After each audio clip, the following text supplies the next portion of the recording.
Vous écoutez Parler Juste. Ici, on apprend à parler juste pour communiquer juste. Vous connaissez ce moment où tout bascule en une phrase ? Vous êtes en réunion, on vous pose la question. Celle que vous n'aviez pas prévue. Dans cet épisode, c'est improvisé, sans vous justifier, la réponse du leader. Bienvenue dans Parler Juste. Votre parole est un acte de leadership. Ici, pas de théorie, du concret, du vécu et des clés pour parler avec impact, confiance et influence. Cette fameuse question que vous n'aviez pas prévue. Vous sentez que si vous répondez trop vite, vous vous dispersez. Si vous répondez trop long, là forcément vous vous perdez. Aujourd'hui, je vous montre comment réagir à chaud en restant parfaitement clair, bref et solide. Le problème, c'est la pression. Cette pression change votre manière de parler. Souvent, le rythme s'accélère, les idées s'enchaînent et la réponse devient moins nette. Le coup, il est immédiat. Vous perdez votre crédibilité, la discussion part dans tous les sens et surtout, la décision s'éloigne. Donc, on ne cherche pas la meilleure phrase du monde. On cherche un ordre, un fil, un cadre. Je vous propose un réflexe que j'enseigne dans mes accompagnements parce qu'il marche vraiment sous pression pour l'avoir testé. Vous ne cherchez pas plus d'idées, vous cherchez un ordre et pour ça, il y a 3 temps. Et vous allez voir, c'est vraiment naturel et ça fonctionne. D'abord, vous prenez 2 secondes. Vous reprenez la main. Un petit silence, c'est énorme. Ça paraît petit pourtant. Mais au lieu de vous précipiter, vous ralentissez. Vous vous donnez une micro-phrase d'appui. Bonne question. Je vous réponds. Ou laissez-moi une seconde, par exemple. Et ce n'est pas du cinéma. C'est vous qui choisissez votre réponse au lieu de la subir. Ensuite, vous reformulez en une phrase simple. Vous resserrez. Quand on est surpris, on fait des réponses trop larges, trop longues. Je vous propose de faire l'inverse. Vous resserrez, par exemple, si je reformule, votre question c'est... Ou encore, le point à trancher, c'est bien ceci. Vous voyez cette reformulation, elle fait 2 choses. Vous clarifiez le sujet et vous posez un cadre commun.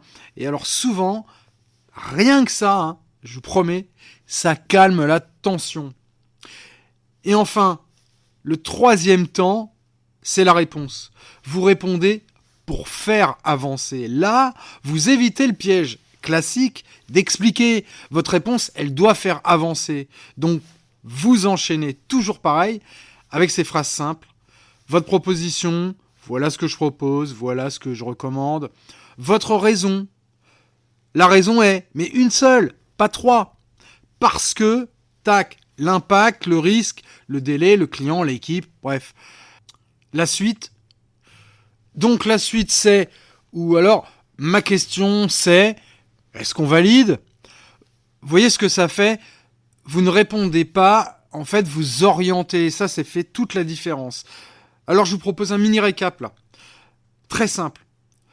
2 secondes de pause, une phrase de reformulation et 2 ou 3 phrases qui avancent.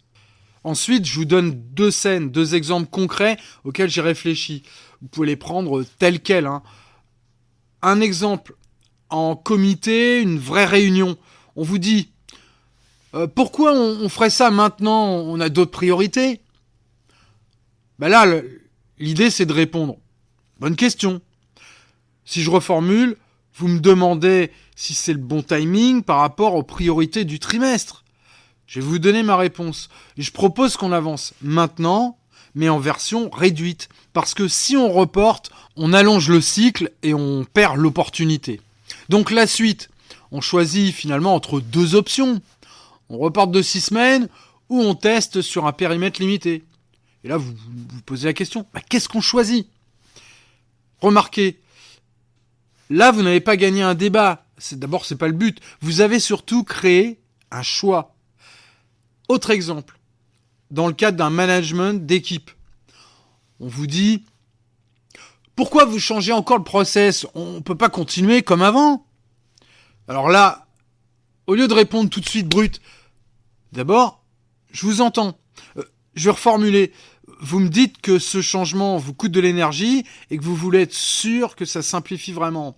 Alors, ma position, bien sûr qu'on garde le process, mais on corrige 2 points précis parce qu'aujourd'hui, les allers-retours vous font perdre du temps et ça finit par retomber sur vous-même.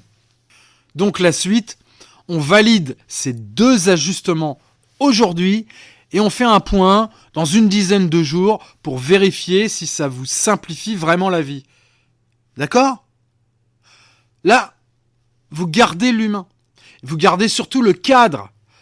Ces exemples concrets montrent que il faut être à l'écoute au lieu de répondre précipitamment. C'est jamais bon. Donc d'abord, on prend connaissance de la question, on répond en reformulant et on apporte une solution précise, mesurable et applicable. Et jouer avec les silences, ça, vous savez que c'est un point hyper important dans tout type de prise de parole. Quand vous êtes avec vos collaborateurs, en réunion, en comex, autres, là aussi, il faut vraiment assurer et assumer qui vous êtes. Et le silence permet justement de poser le cadre. Et donc, comme je vous l'ai dit, vous reformulez, vous êtes à l'écoute et vous apportez des réponses concrètes. Vous ne parlez pas pour rien dire, vous parlez juste pour communiquer juste. Si vous devez retenir une chose, une seule chose, quand vous devez réagir à chaud, ne cherchez pas plus de mots, cherchez plutôt un ordre. Prenez 2 secondes, reformulez en une phrase et puis répondez pour faire avancer. Je veux maintenant ajouter quelque chose d'essentiel. On a vu surtout le fond, mais il ne suffit pas, surtout quand on est un dirigeant, un manager, un leader. Au moment où vous répondez, on n'écoute pas seulement vos mots. On vous regarde, on regarde comment vous vous tenez avec vos mots. Ça, c'est la forme. La forme est essentielle. Vous le savez, votre corps parle bien avant vos mots. La posture, l'ancrage, mais aussi la présence. Alors concrètement, quand on vous pose une question imprévue, la tentation, c'est aussi de vous pencher, de vous contracter, de vous défendre et puis d'accélérer. Avec les mots, ça c'est ce qu'on a vu tout à l'heure. Mais même si votre réponse est bonne, votre corps raconte autre chose. Alors la prochaine fois, pensez à 3 choses très simples. D'abord l'ancrage, donc ça c'est vos pieds bien posés, appui stable. Il faut vous montrer que vous êtes là, vous tenez la situation. Et ensuite, il y a aussi la notion de verticalité. Vous vous redressez légèrement, vous ouvrez la poitrine, vous relâchez les épaules. Pas pour paraître, mais pour respirer. Parce que sans respiration, il n'y a pas de clarté. Et puis bien sûr, ne pas oublier le regard, la base. Vous répondez à quelqu'un, pas à un plafond, pas à vos notes, pas à votre stress. Vous regardez, vous marquez un temps, vous choisissez votre rythme. C'est ça la posture de leader. Pas une posture rigide, pas une posture dominante, mais une posture stable, calme et qui dit « je suis capable de répondre et je suis capable de décider ».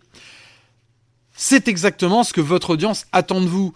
Pas un flot d'arguments, pas de justification, mais une présence qui rend la réponse crédible.